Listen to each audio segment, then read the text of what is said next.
The purpose of this video is to inform users about the T-Series Internal Data Acquisition System, DAS. The Internal Data Acquisition System is important because it can record helpful data for troubleshooting or diagnostics when the instrument gives abnormal values. There are two trigger types for the data logger, periodic and conditional. This video will focus on periodic trigger. The periodic trigger is a timer-based trigger that is used to log data at a specific time interval.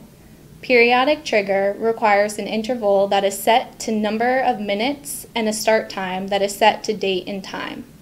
Configure the data logger via the Home, Setup, Data Logging menu. Press the Add button to create a new log.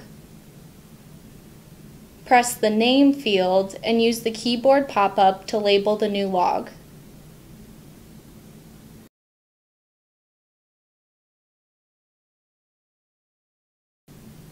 Press the Description field and use the keyboard pop-up to describe the log.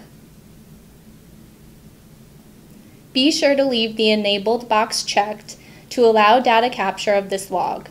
If the Enabled box is unchecked, data capture will be suspended. Press the Log Tags field to select the parameters to be tracked.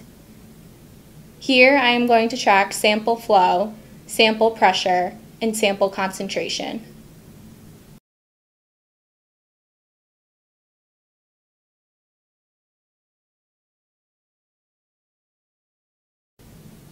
Then select Periodic Trigger Type.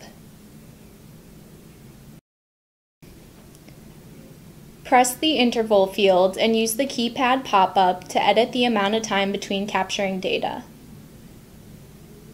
Press the Start Time field and use the time and data pop-ups to select the time to start capturing data. Press Done. Then we can use Edit or Delete to make changes to created logs. This is how to configure the T-Series internal DAS. We recommend setting up a high-res channel of all the front panel parameters at a 1-minute data interval. For more information about periodic trigger and recommended log tags, please refer to the NumaView software addendum for analyzers or contact TAPI's technical support team.